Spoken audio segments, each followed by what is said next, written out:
세종 캠퍼스 고등학교의 개교 목표 시기가 2025년으로 1년 연기됐습니다. 공간 계획 변경과 적정 공사기간 확보를 위한 것으로 교육청은 개교 연기에 따른 학부모들의 근심사항을 줄이는 데 최대한 노력할 계획입니다.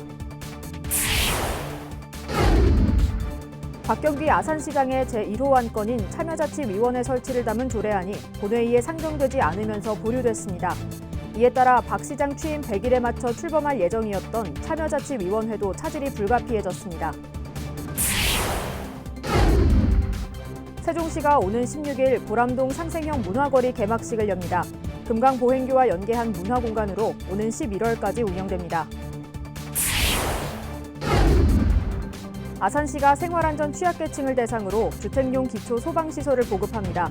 신청은 오는 27일까지 주소지 읍면동 행정복지센터로 하면 됩니다. 세종시가 가룬리 석장승과 나성동 석조열의 입상을 유형문화재로 지정했습니다.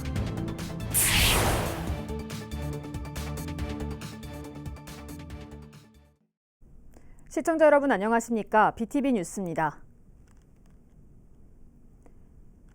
세종에 들어서는 미래형 고등학교 모델인 캠퍼스 고등학교의 개교 목표 시기가 당초 2024년에서 2025년으로 1년 연기됐습니다. 무엇 때문인지 그리고 개교 지연에 따른 문제점은 없는지 김우순 기자가 취재했습니다. 가칭 세종 캠퍼스 고등학교가 들어설 예정인 6-3 생활권 산울동입니다. 교육청은 당초 이곳 6만 4천여 제곱미터 부지에 590억 원의 사업비를 들여 2024년 3월 개교를 목표로 건립을 추진해왔습니다. 그러나 개교 목표 시점이 1년 늦춰지게 됐습니다. 교육부 중앙투자심사 과정에서 조건부 승인 이행 등을 위한 공사계획을 변경하는 데 7개월, 중대재해처벌법 시행에 따른 적정 공사기간을 확보하는 데 5개월이 각각 늘었기 때문입니다. 중대재해처벌법이 금년 1월부터 시행이 됐습니다. 그러다 보니까 산업안전보건에 대해서 그걸 확보하기 위해서는 적정 공기가 꼭 불가피하게 필요합니다. 따라서 그에 따른 적정 공기를 확보하다 보니 이에 따라 교육청은 올 연말까지 실시 설계를 마치고 내년 3월 착공, 2024년 말 준공을 거쳐 2025년 3월 개교하는 것으로 목표를 고쳐 잡았습니다. 문제는 인근 공동주택이 2024년 7월께부터 입주 예정이라는 데 있습니다. 개교와 입주일 차이가 한 학기가량 생기게 되는 건데 이에 대해 교육청은 고등학교는 초중등학교와 학생 배정 방식 등이 달라 학부모들이 우려하는 과대 과밀학교 사태는 벌어지지 않을 것이라고 설명했습니다. 고등학교에는 학군제로 운영되면서 세종시에 있는 관내에 고등학교에 적정하게 배치할 예정입니다. 고입 배정과 관련돼서 찾아가는 설명회들 개최를 통해 학부모들의 근심 사항들을 최대한 줄이려고 노력하도록 하겠습니다.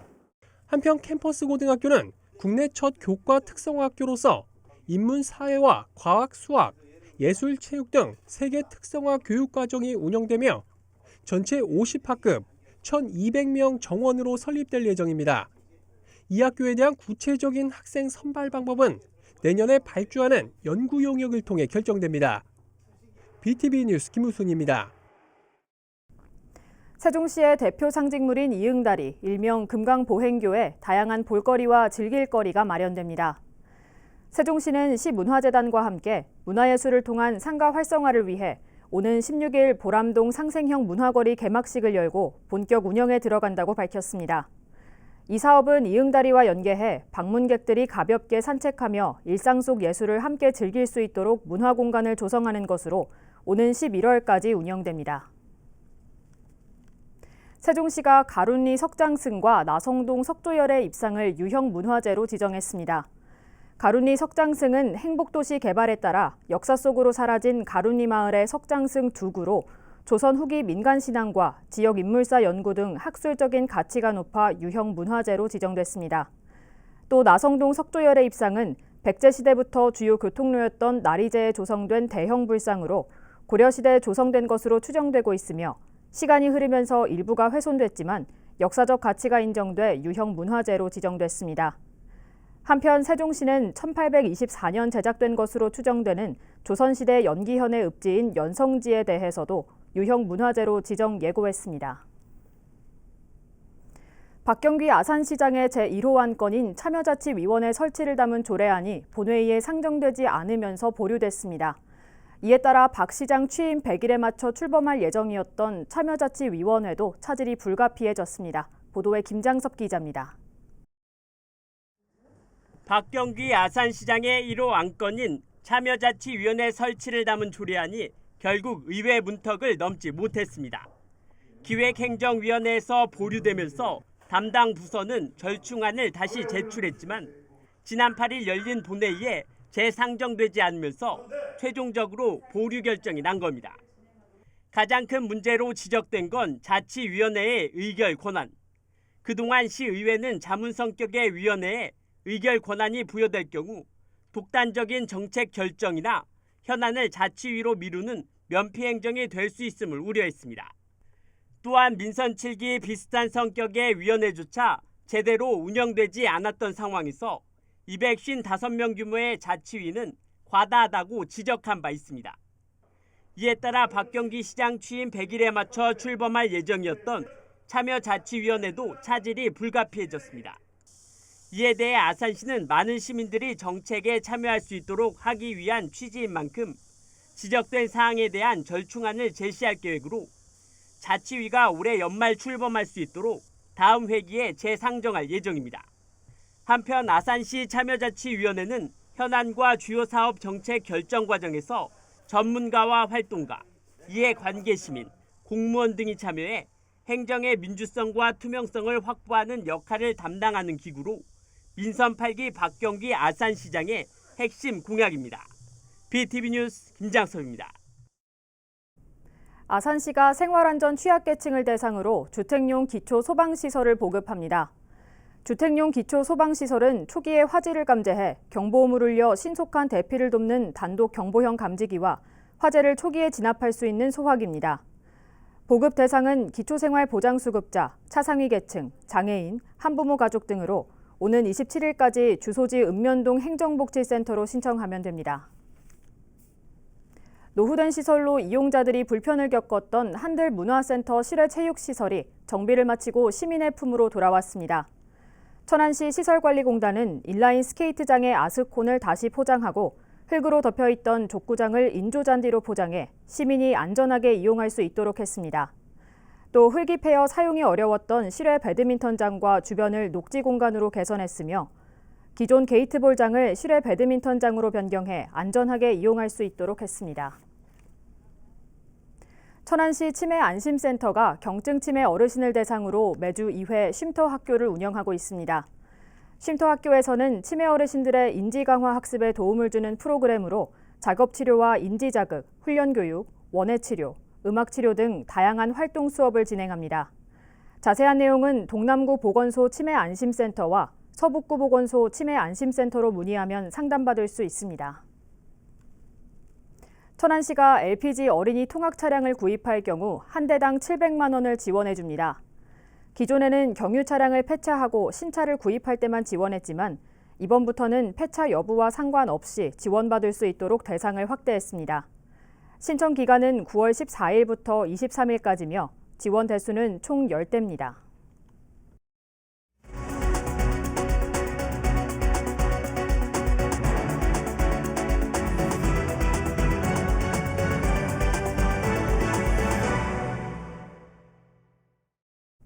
세종시 아파트 매매 가격 하락세가 13개월째 이어지고 있습니다. 그러나 여전히 수도권 수준의 부동산 규제를 받고 있는데요. 세종시가 국토부에 규제 해제를 재차 요청하고 나섰습니다. 김우순 기자의 보도입니다. 지난달 29일 기준 세종시의 주간 아파트 매매 가격은 0.41% 떨어졌습니다. 지난 7월 25일 이후 5주 연속으로 하락폭을 키우는 모양새입니다. 올해 들어서만 누적 하락률이 6.33%에 이릅니다.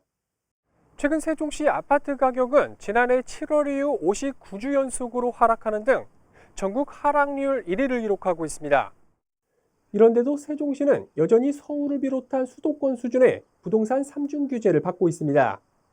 이로 인한 대출 규제와 거래 절벽이 장기화되면서 지역 경제에도 부정적인 영향을 미칠 뿐만 아니라 세종시의 47.5%에 이르는 무주택 실수요자들의 내 집 마련 기회조차 제한하고 있다는 지적이 나옵니다.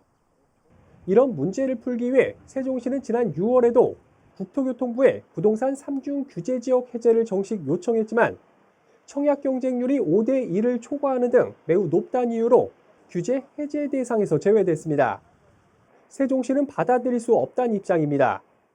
전국 단위 청약을 허용하는 이상은 우리는 그럼 영원히 3중 규제에서 완화될 수가 없는 거 아니냐. 그럼 우리 시민들한테 그것은 경제적인 손실을 끼치는 거 아니겠는가. 이에 최민호 시장은 7일 국토부 장관을 만나 세종시 부동산 규제 완화를 재차 요청한 것으로 전해졌습니다. 세종시가 요구하는 건 크게 두 가지. 현재 60%인 당해 지역 청약 비율을 더 확대해달라는 것과 부동산 3중 규제를 해제해달라는 게 핵심입니다. 저는 시장입니다. 시장으로서는 시민의 이익을 주장하는 것이고 또 국토부 장관은 또 전국적인 국민을 대상으로 하는 입장이 다르기 때문에 충분히 지금 만나서 얘기도 하고 설득하고 하고 있습니다. 세종시가 시민을 위한 청약제도 개선과 부동산 3중 규제 완화라는 난제를 어떻게 풀어나갈지 주목됩니다. BTV 뉴스 김우순입니다. 누구에게나 새 출발은 설렘과 걱정이 공존하죠. 낯선 환경에서 사회 첫 발을 내딛는 새내기 공무원들도 마찬가지일 겁니다. 충남교육청 노사가 이런 신규 공무원들을 위해 업무 매뉴얼을 개발했는데 반응이 좋습니다. 송용환 기자의 보도입니다. 올해 1월 신규 공무원으로 임용된 박승현 주무관. 학교행정실의 특성상 업무 범위가 넓어 배워야 할 일이 한두 가지가 아닙니다. 시스템적으로 뭐 어떻게 해야 되는지를 일일이 교육받지를 않고 뭐 개발적인 것만 이제 연수도 그렇고 그런 식으로 받으니까 이제 처음에 진짜 일을 진짜로 어떻게 하는지를 잘 몰라서 그때 막 많이 헤맨 게 되게 힘들었던 것 같아요. 충남교육청이 새내기 공무원을 위해 너를 위한 충전기라는 업무 매뉴얼을 내놨습니다. 선배 공무원들이 실제 현장에서 겪은 경험을 토대로 다소 딱딱할 수 있는 내용을 알기 쉽게 풀어냈습니다. 신규를 눈높이에서 만들었기 때문에 좀 보고 따라하기도 편하고 나와 있는 게 예시도 있고 해서 순서대로 업무에 적용하는 데 많이 도움을 받았었습니다. 신규 공무원은 물론 경력이 많은 공무원들에게도 활용도가 높아 반응이 좋습니다. 이 때문에 발간 첫 해인 지난해 520페이지에서 올해는 840페이지로 내용을 대폭 보강했습니다. 또 책자 발간을 위해 11명의 지필진을 공개 모집하고 TF를 구성하는 등 교육청과 노조가 7개월 동안 머리를 맞댔습니다. 약간 사전적인 의미가 있거든요. 근데 막상 신규들이 와서 업무를 해야 되는 거는 그 실용적인 업무가 좀 필요해요. 그래서 저희들이 이 고민 끝에 분야별로 이 업무에 좀 경험이 있는 친구들을 모아서 앞으로도 노동조합과의 적극적인 협력을 통해서 민주적인 조직 문화를 만들고 모두가 일하기 좋은 행복한 충남교육을 만드는 데 앞장서겠습니다. 충남교육청 노사는 앞으로도 업무 매뉴얼 공동개발 사례와 같이 노사 협력 사업을 지속적으로 발굴할 계획입니다. BTV 뉴스 송용환입니다. 아산시가 대중교통 사각지대 해소를 위해 특화 노선을 다음 달부터 운행하기로 했습니다. 첫 특화 노선은 탕정역부터 호서대 구간으로 도시개발 입주 초기에 발생하는 대중교통 불편이 크게 줄 것으로 기대됩니다. 보도에 김장섭 기자입니다. 한창 개발이 진행 중인 아산 탕정지구입니다. 이달부터 약 2,500세대가 입주를 시작할 예정이지만 아직 개발이 완료되지 않으면서 수요가 적어 코로나19로 경영이 어려워진 운수업체들이 시내버스 노선 운행에 난감함을 표시하고 있는 상황. 이에 아산시가 시민들의 불편을 줄이기 위해 신도시 특화 노선을 운행하기로 하고 운수업체와 협약을 맺었습니다. 특화 노선이란 시에서 대중교통이 필요하다고 판단되는 지역에 운영되는 노선으로 시는 운수업체에 버스 구입비와 인건비를 지원해주는 대신 노선 조정권을 갖게 됩니다. 시에서 노선 조정이 가능해지면서 향후 다른 대중교통 사각지대에 투입할 수 있다는 장점이 있습니다. 이번에 운행되는 특화 노선 구간은 호서대에서 탕정역까지로 탕정 신도시와 아산역, 한들 물빛도시를 거치게 됩니다. 수소버스 2대가 투입될 예정으로 하루 왕복 14회, 배차 시간은 40분에서 50분 간격입니다. 당정지구에 새롭게 한 2만 세대 가까이 입주하게 됩니다. 그리고 호소대로 가는 학생들이 많기 때문에 늘 불편을 겪어왔습니다. 이번 특화 노선을 통해서 당정지구, 그다음에 배방세교류지구, 그다음 호소대 학생들이 큰 수혜를 볼 것 같습니다. 신도시 특화 노선은 이달까지 버스 출고 등 준비를 마치고 다음 달부터 첫 운행에 들어갈 예정입니다. BTV 뉴스 김장섭입니다. 지역 청년 문화예술 활동 기반 마련을 위한 2022 천안 청년 예술 페스티벌이 성공적으로 마무리됐습니다. 지난 3일 천안 시민체육공원에서 열린 축제에는 가을의 문턱에서 천안 청년 예술인과 시민 등 2,500여 명이 참가해 문화예술을 마음껏 즐겼습니다. 이번 축제는 천안시 스트릿댄스 주제 공연, 천안 청년 예술 오케스트라 특별 공연을 비롯해 신진 청년 예술가의 장르 공연, 전시, 체험 부스 등 다양한 문화예술 프로그램으로 운영됐습니다. 아산시가 청년의 날을 맞아 오는 15일부터 사흘간 청년 아지트 나와유와 곡교천 은행나무길에서 아산 청년주간 행사를 엽니다. 올해로 세 번째를 맞이하는 아산 청년주간 행사에서는 청년 정책 마켓과 토크 콘서트 등 청년 정책과 이슈를 소통하고 공감할 수 있는 참여형 축제로 열립니다. 특히 청년의 날인 17일에는 곡교천 은행나무길에서 문화공연과 체험, 청년 동아리 전시회가 진행될 예정으로 행사는 청년 누구나 참여가 가능하며 자세한 사항은 청년 아지트 나와유 누리집에서 확인할 수 있습니다. 천안박물관과 천안흥타령관이 천안 시민을 대상으로 하반기 문화교실을 운영합니다. 천안박물관은 한지공예, 전통자수, 전통매듭, 규방공예, 명리학, 한문, 천안의 문화재 등 모두 7개의 강좌를 개설했습니다. 또 천안흥타령관은 보공예, 장구, 전통주와 발효식초, 꽃차, 가죽공예, 도자기 등 모두 6개를 운영합니다. 수강을 원하는 시민은 오는 16일까지 전화 또는 천안시 통합 예약 시스템을 통해 신청하면 됩니다. 천안시 청소년 수련관이 알록달록 스무디, 3D 프린터로 무드 등 디자인하기 프로그램 참가자를 모집합니다. 이번 프로그램은 충남 최초 과학 영역 비대면 청소년 수련 활동 인증 프로그램으로 청소년들이 쉽고 친근하게 4차 산업 메이커 활동을 배울 수 있도록 기획했습니다. 프로그램에 참가한 청소년은 핸드폰 앱으로 제어가 가능한 3D 프린터와 소프트웨어 코딩으로 상상력과 창의성을 발휘해 무드 등을 만들 수 있습니다. 영화 한산의 김한민 감독 초청 특강이 오는 23일 저녁 7시부터 천안시 창작 스튜디오에서 열립니다.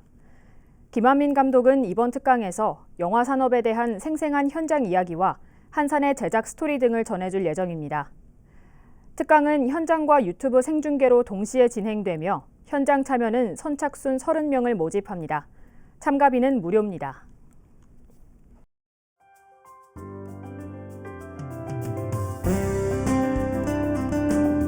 천안시 불당 1동 주민자치센터가 지난 9월 1일부터 목공작품 전시회를 진행하고 있습니다. 이번 전시에서는 불당 1동 주민자치센터 목공수업 수강생들이 7월부터 8월까지 만든 생활소품, 공예작품, 실용가구 등 50점의 작품을 만나볼 수 있습니다.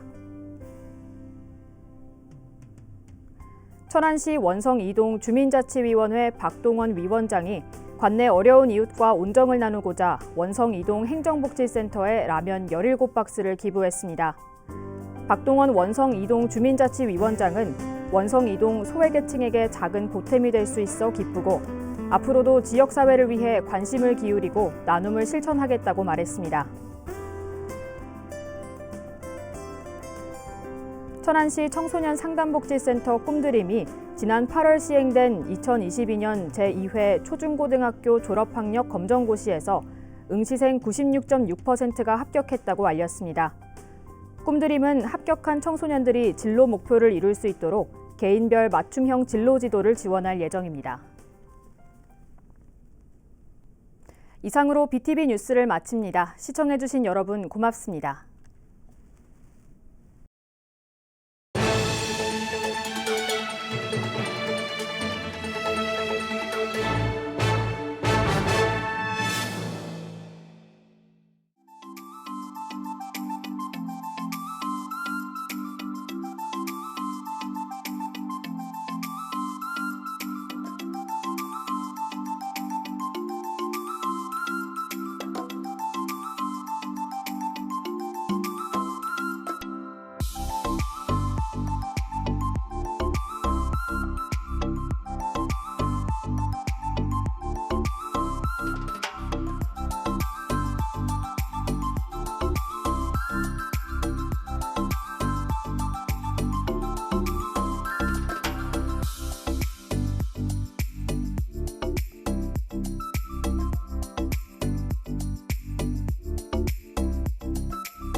있습니다.